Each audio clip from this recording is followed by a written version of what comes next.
Welcome to Advanced Nuclear, the official podcast of UCAN Power, where leading experts, innovators, and policymakers explore the latest developments shaping the future of nuclear energy.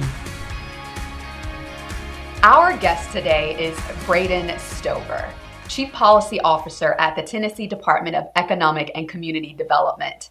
In his role, he leads policy development, supports Tennessee's nuclear and advanced energy investment strategy. He also helps position the state as a national leader in next-generation nuclear technologies, supply chain innovation, and my favorite, workforce development. Braden has been deeply involved in Tennessee's Nuclear Energy Advisory Council and the state's effort to build a competitive, advanced nuclear ecosystem. He brings insight on how policy, industry, and innovation must converge to meet today's energy and national security challenges. Braden, welcome to Advanced Nuclear. Thank you so much for joining us today. Absolutely. Thank you for having me. Really looking forward to the conversation. Awesome. So, you know what? Let's kick it off with you sharing your journey. Would you mind sharing with us, what pulled you into the intersection of energy policy, economic development, and innovation? Sure. Well, it's a funny story, I guess. So I tell folks, and I probably overuse this joke at all the conferences I've spoken at, but I majored in science in college, but it was political science. So I've basically majored in how to BS well, and I kind of fell into this topic, and it all kind of stemmed from a few years ago in Tennessee. We found ourselves really at a point where we understood that we're lacking the power capacity that we needed to continue to grow as a state, not just for economic development projects that we work, but for the natural growth that's just occurring in the state. We are seeing an influx from a population standpoint, new homes, the electrification of the grid, all the things kind of converging at once. And so in the winter of 2022, we were hit with a winter storm that for the first time, we kind of saw the limitations of our power grid, and there were rolling blackouts, and those are the things that when people experience those, that really rings in their minds of, okay, we've hit, something has changed, and we need to be thinking about our energy security and independence in the future. And so that following session, the governor, along with our General Assembly, which is very supportive of nuclear, approved the $50 million nuclear energy fund that is within our department. And but with it, there were no full-time employees that came with it to kind of administer those dollars. And so I happened to be on the elevator one day with my boss, commissioner of the department, and I just said, I know that we've been given this task, and there's not really anyone on staff that has the expertise to do this. So I'm happy to just kind of dive in and figure it out. So we've been figuring it out for about 3 years at this point, and have had just a ton of success with it. Everything that I've learned has been from the actual experts in the field, and we are blessed here in Tennessee to have an abundance of really smart and capable folks in the nuclear field that really also deeply care about nuclear and our energy security and their view on this being a long-term play that we really need to emphasize in the state. So, since then, there's been additional dollars that have been added to that fund that we have deployed. The governor created the Nuclear Energy Advisory Council. That was something that I sat on as a representative for the department, which allowed me to engage with a lot of these experts across the state and build those relationships. So we've really leaned on a lot of the expertise there. But it's been a really exciting time for our state, for our department. We've had a lot of success over the past few years, and we're excited what the future holds. But for me, that's kind of how I fell into it. It's just kind of I've taken the viewpoint that when an opportunity kind of arises, you just kind of go for it and make it work. And so this was one of those where we've been figuring it out along the way, and it's been an exciting time. That is fabulous. What a great story. And I mean, I kind of am a bit biased considering, I'm a fellow Tennessee volunteer who studied nuclear engineering. So that is great to hear. And it's pretty cool, that Tennessee is working to become one of the leaders in advanced nuclear. So speaking of, you've been pretty vocal about Tennessee staking its claim as a leader in advanced nuclear.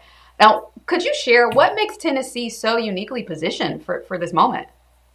Sure. So we have really our secret sauce, as I kind of call it, is what we have in Oak Ridge, and that's a community that was born out of a need for. It was a national need with the Manhattan Project. So we have people there that. It was a farmland. It was a community that was, created for that one purpose, which was to enrich uranium for the Manhattan Project. And so there is a deep sense of duty in that part of the state, and it's only further spread from there. And so we have generations of people that have worked at Oak Ridge National Lab or Y-12 National Security Complex. And so it's really just a generational thing at this point. And so for us, what we have the luxury in that part of the state of having is a community that isn't opposed to nuclear. So they get the front end of the fuel cycle, back end, all the things that come in between. There's a story, I guess, about that is there was a racetrack that was looking to go into Oak Ridge at one point, and the community pushback was so great that they had to go somewhere else. But about a month later, Kairos Power had to go in front of that same board for approval, and it was the exact opposite. So there's just not many places in the country that have an understanding of nuclear in that way, in such a clear vision of, they want to be a place that supports the nuclear future and that they want to do their part to be that place that says yes.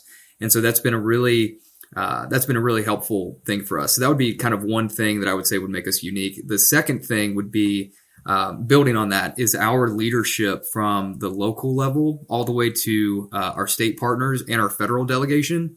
So the local mayors, county mayors, city mayors, they all work together very well. And they work really well with our lieutenant governor represents and is from Oak Ridge. Our Speaker of the House is from Oak Ridge. Our governor gets it. Our General Assembly across the state understands the need for it. So from that level and perspective, everyone is rowing in the same direction. And same with our federal delegation. Our Congressman Chuck Fleischman represents the area. He's on the Appropriations Committee and is a huge partner for us as we're working with the Department of Energy. Senator Blackburn and Senator Haggerty are both strong supporters of innovation and economic development. Senator Haggerty used to be commissioner of our department, so he understands that. And Senator Blackburn has spent a lot of time out in understanding what Oak Ridge National Lab is working on in terms of nuclear and quantum and AI and all of those innovative aspects. So we have a really strong team that when a company comes and is looking for a place to land where they're looking to be welcomed, we bring out the welcome wagon and then some. And so that is a great kind of opening meeting for companies, is when they know that right off the bat that they're wanted. So that's what I would say would be our unique piece here in Tennessee. Yeah. So there's nothing like the feeling of being wanted and accepted. I mean, what I've seen and read is that, some communities are completely against any kind of innovation, especially in the nuclear space. And so it's remarkable that, that exists there in Tennessee, which, and I'm actually curious as to, how did you guys navigate that community support? And I mean, not just presently, but also kind of, that concurrent community support that you are seeing even around nuclear innovation in Tennessee.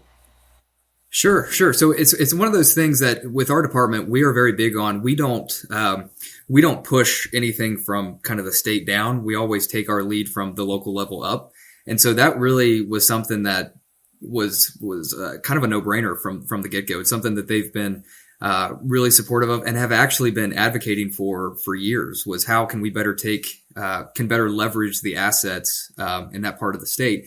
And so getting them on board was not a difficult thing at all. It's been really great. We've actually there's a new organization that is leading kind of economic development for that area specific to nuclear. So we have a main point of contact out of Oak Ridge in the development corridor. And he helps us kind of navigate all of those pieces of, if we need to talk to so-and-so with public works, in the city, or if we need to talk with this county or that county, it makes it very easy to navigate those things. And the other thing on that is the city itself and the two counties. So Oak Ridge is split into two counties, and they have actually worked to spread out the interest. So they've pulled in county mayors and city mayors from surrounding counties to say, look, we can't do this all by ourselves.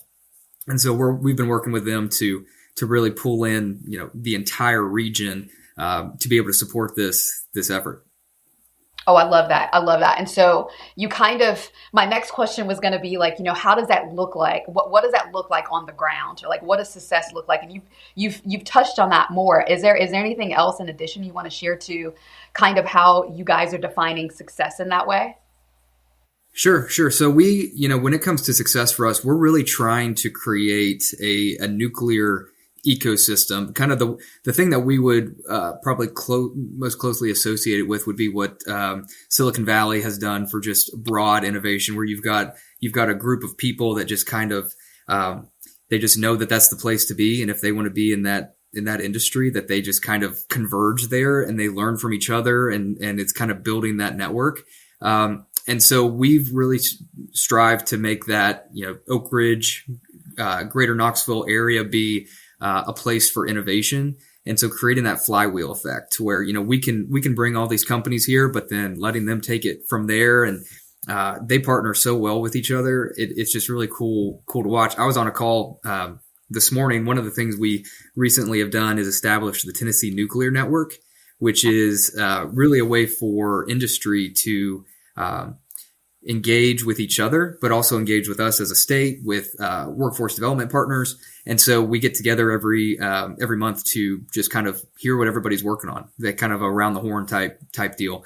And it's just cool to see, this morning it was, X company was working with this one. They came and visited, learned some previous mistakes, and they really appreciate that. So a lot of times it's, it's a very competitive industry, but we take the approach of a rising tide lifts all boats here. So, and I think the companies are kind of taking that same approach of it's going to take everybody to be successful together in this. So it's been, once we establish that, things will kind of take care of themselves. Is kind of how we view it. And so, we're just working towards establishing, East Tennessee as that nuclear innovation hub. Look, I'm getting excited about the things that you guys are doing there in Tennessee. Like, oh gosh, I should probably come and visit. If you want to come visit, we've got some ends for you. We'll get some tours set up. That's the other thing. We love to show have people come down, and I've signed ORNL up for a lot of tours of people just to see it. I think that's the other thing is when you're not everybody's a nuclear engineer like you are. So there's some folks that, they just don't really know what we're talking about. So to be able to go in and say, this is actually, what nuclear energy is. It's not a scary thing. It's not something you should be afraid of being in your community. And that really helps kind of lower those barriers. Right. So, oh my gosh, Braden, you're literally tapping on the area, at this stage of my life, chapter of my life, that is, a place of passion for me. And that is like, essentially educating people around nuclear energy and what it actually means, right? Like dispelling some of those myths. And to me, the best way to do that is to expose them to information. Let them see, and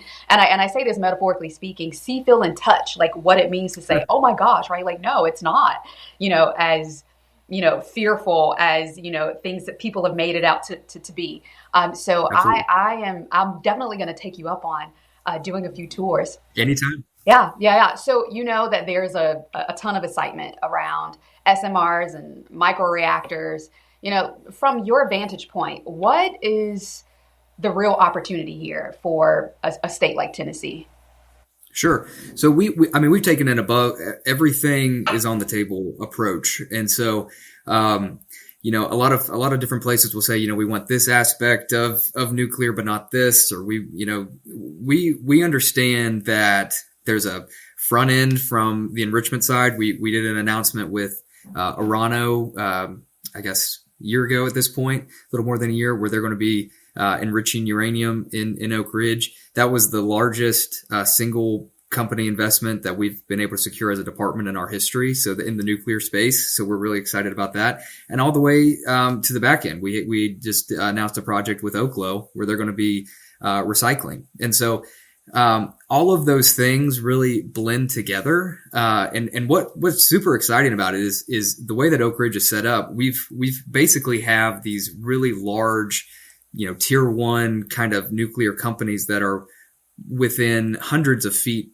of each other. So you've got, one company that may be doing the enrichment, another one that's doing the fuel fabrication. You go down the road and you've got Kairos, making advanced reactors, and Triso X, which is in the same, area. So you've got just this convergence of things all happening together, all on land that was used during the Manhattan Project. So we're kind of doing this full circle moment of where, this land was used for a national purpose, 70, 80 years ago at this point, where now we are pulling it back into use for this new nuclear renaissance, and it's exciting. So it's just a really cool time.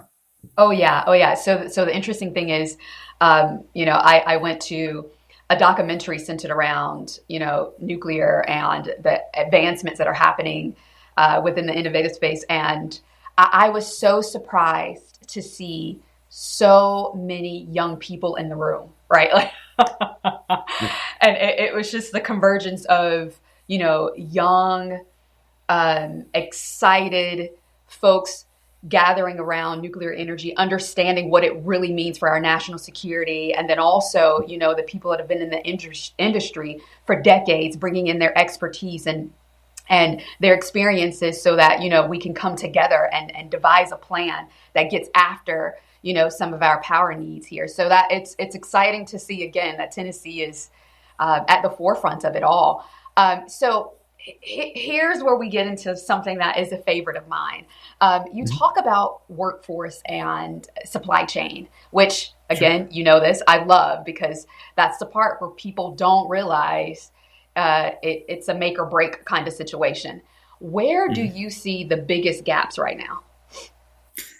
Sure. So right there, supply chain is the talk of, how do it's great to have these large projects that are looking to do some really cool things, but the supply chain just not really being in existence or firmed up right now is a challenge. And so one of the things that we've been starting to do when it comes to supply chain is have conversations with other companies in Tennessee that maybe don't touch nuclear at all. They may be doing, automotive manufacturing of components, or they may be doing any number of other things. And so what we found is having a conversation with them instead of maybe recruiting or starting up an entirely new company that requires massive amounts of capital investment to do these pieces. If we can have a conversation with a company that already exists and just say, hey, if you guys, diversify some of what you're doing, or add a line here, or do this thing that can help them as a company, add a new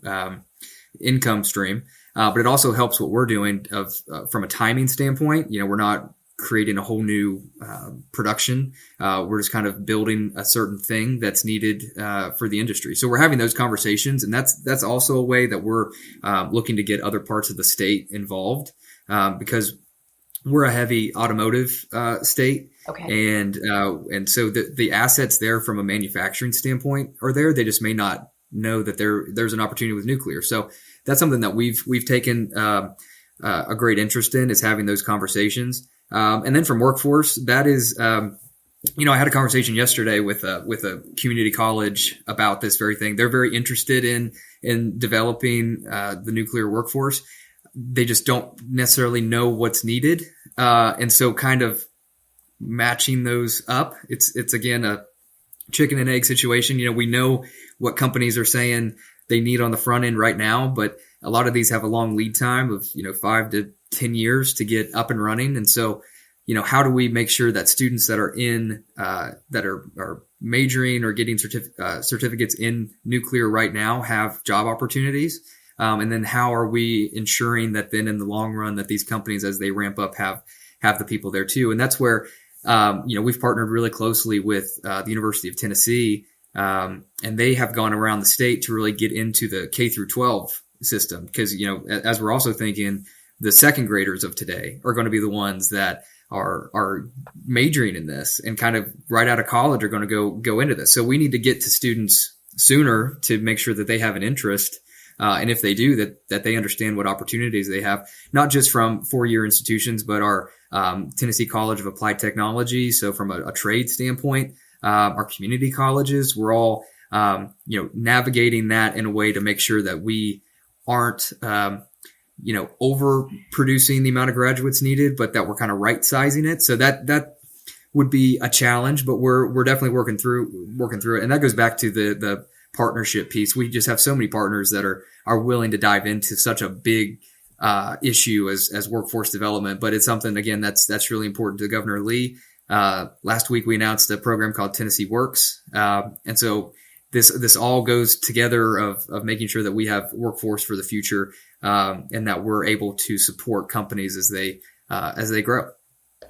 Is Tennessee Works just focused on the energy workforce, or just generally speaking, the workforce? Yeah, so it's a broad. The real idea there was we have a lot of departments across the state that are doing things in workforce development, and what Tennessee Works does is it pools all of that into one place. So if you're a company, you only need to go to one spot and have that conversation about what your needs are. And it's a partnership that we're working with our Department of Labor, Tennessee Board of Regents, a ton of other partners, just to make sure that we're not duplicating efforts, basically. So it makes it more of an efficient process on our end, and it makes it less stressful, more efficient for companies. I see. Okay. So you've said, I think in the past, when I was doing my Google search on you, pulling all of the things that you've said, I just really appreciate your passion and commitment to getting after this. One thing you've said that stuck with me is the importance of speed to market. Now, the interesting thing about that term or expression is, I spent most of my career on the national security side, and I worked in warfighter support. Supporting the warfighters at the edge. It's at the speed of need, right? So being able to respond at the speed of need immediately when they need it, we need to make sure it's in their hands. So I love to hear, what that means to you and what slows us down the most right now, and how do we get out our own way?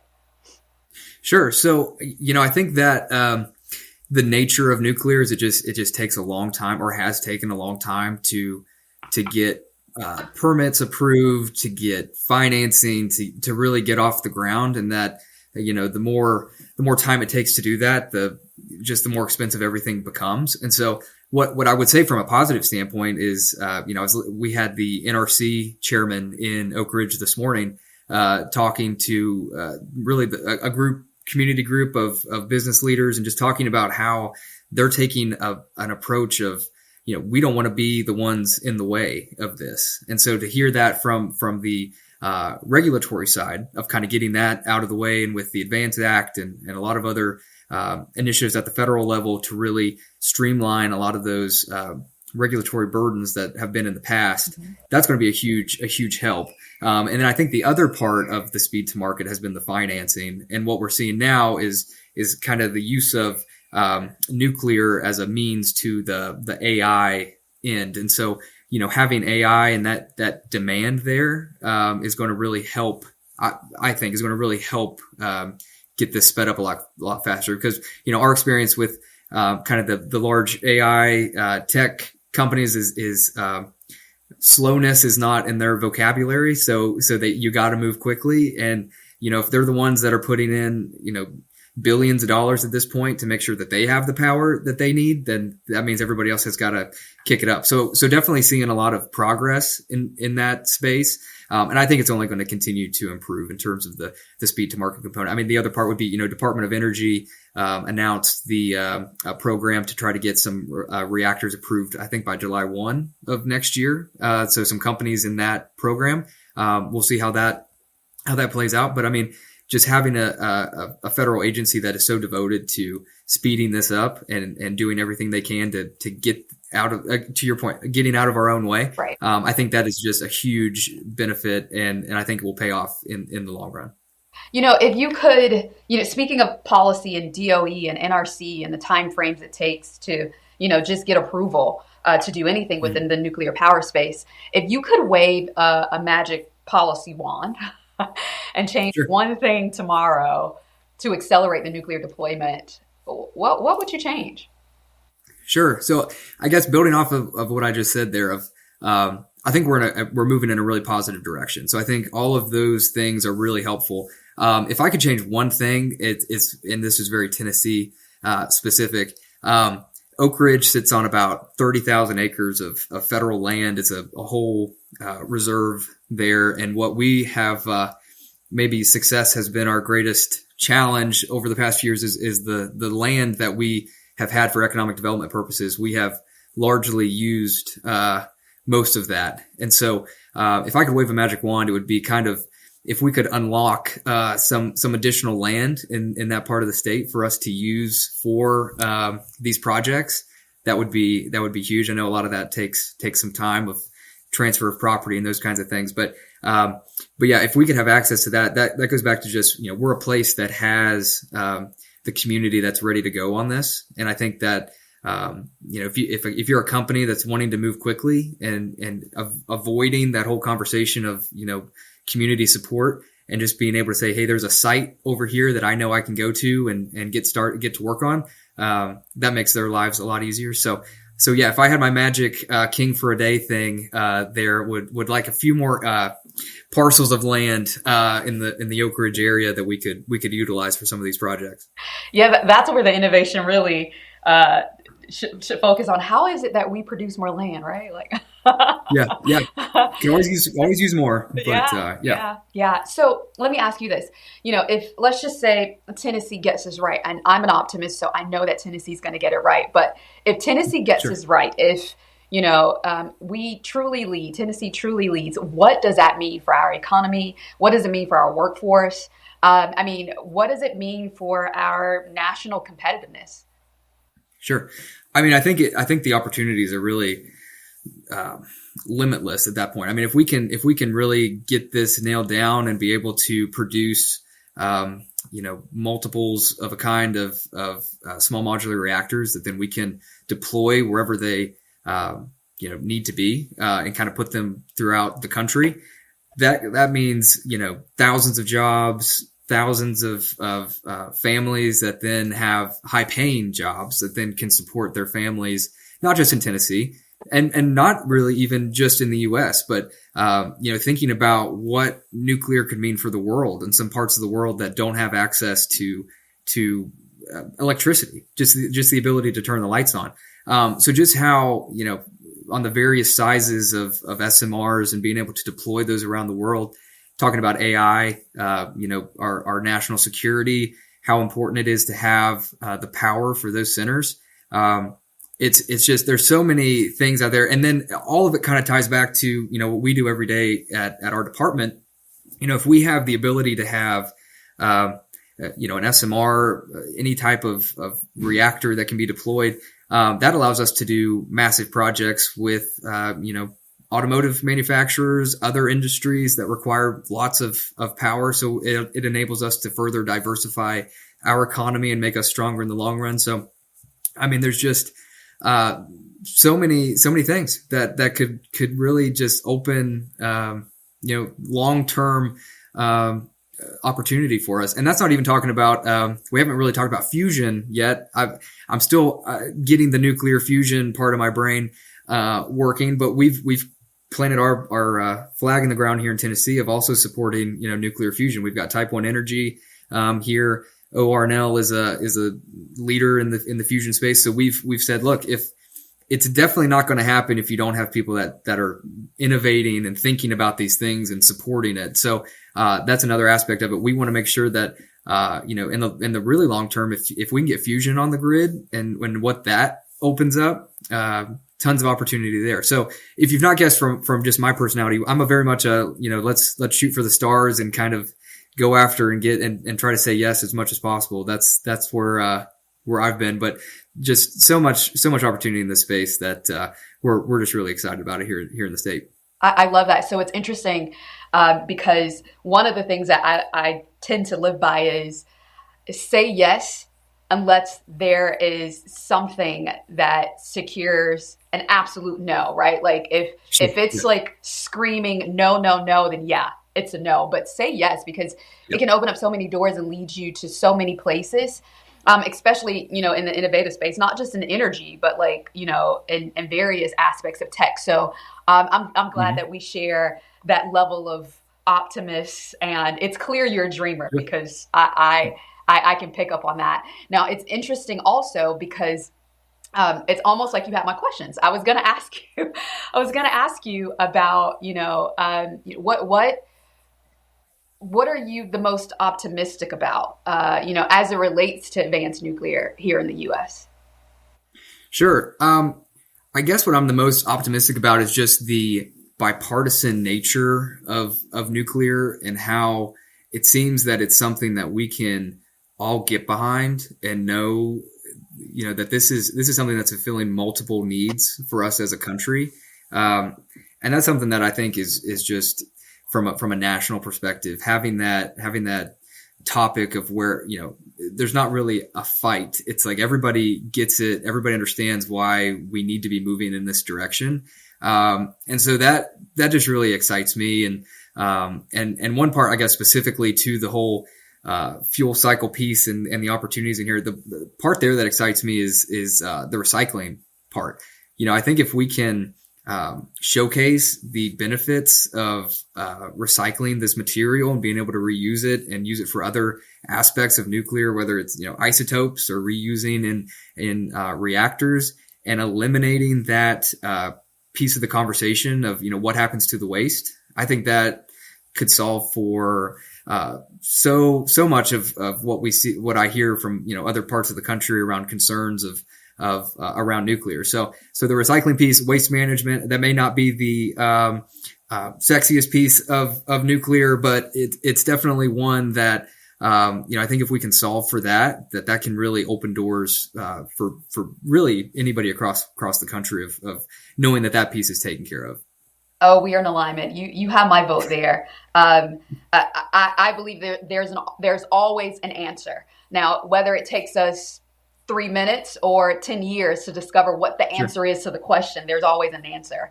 And so, there's a lot obviously happening on the waste side of things, but I also think that there's an educational piece to that as well, right? Like, the strides that we're making with respect to what we're doing with the waste, right? And so this has been such a great conversation. You've made it really easy.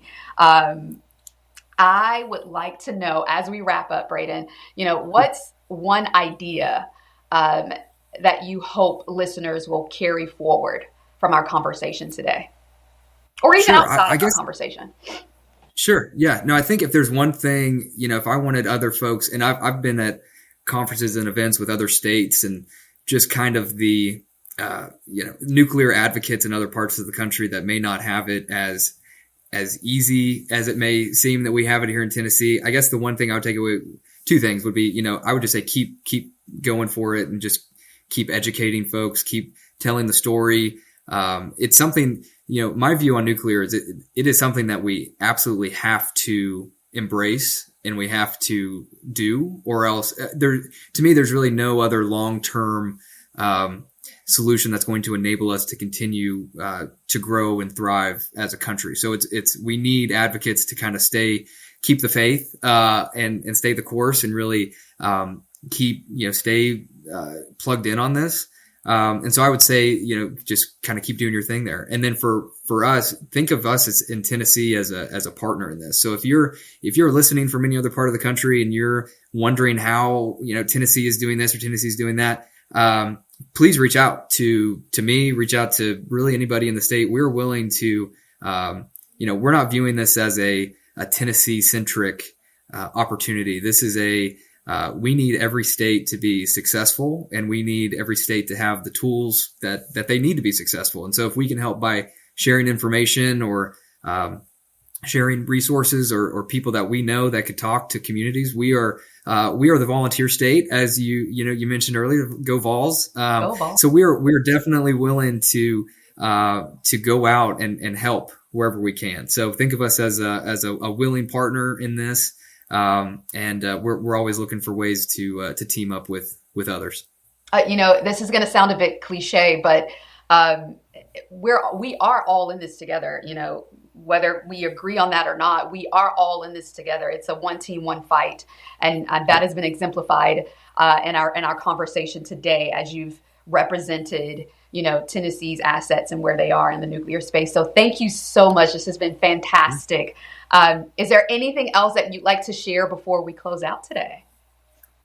I mean, I think it's an exciting time. I really appreciate the opportunity to kind of share the things that we're doing here in Tennessee. Hopefully we can come up with some other cool things to do, but really appreciated the conversation and look forward to listening to other folks that join the program and kind of hearing what they're working on. All right, awesome. Really so Braden, I forgot to ask, where can listeners find you in the interwebs? Well, Sure. So, so we have our department, TNECD, or just Google Tennessee Department of Economic and Community Development. I also try to stay as active as I can on the old LinkedIn. That's where, I back to the saying yes thing. I have a tendency to just find myself at multiple conferences throughout each week of the year. So you'll find my traveling circus, which is me, on LinkedIn. But yeah, feel free to reach out and just kind of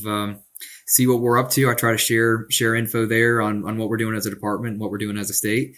And I guess the last thing I would mention is we're also working on as a department a marketing rebrand for our department where we've focused on being mastered in Tennessee over the past 15, 20 years around manufacturing. And leading into more of a, come to Tennessee and innovate, come to Tennessee and do your research and development. And so we're really excited about what those opportunities will bring for us. So I would say stay tuned for that. And if you're in the research and development space, we would love to have a conversation about why Tennessee is the best place to be. Or if you're just in a business in general, I'll give my 10-second Tennessee plug here of you're not going to find a better, more supportive place for business, no income tax, all the great things, high quality of life here in the great state of Tennessee. So if we can have a conversation about, how to get you plugged in here, we're always happy to do it. But really appreciate the time, Jay. Awesome. Thank you so much, Braden. And I can vouch for how amazing Tennessee is. I spent my collegiate years there, and it was fantastic. You get a chance to experience all 4 seasons, amazing food, amazing Absolutely. People. And if you love football, even if you don't love football, you just feel like you're part of it. So much, it's energizing, right? And you guys are Absolutely. obviously, doing some amazing things in the innovative space. So thank you again. Thank you. Really appreciate it. Thanks for joining us on Advanced Nuclear, powered by UCAN Power. If this episode brought clarity to the future of American energy, share it with someone shaping policy or industry. I'm Dominique Cooper. This is the moment. This is the movement. See you on the next episode.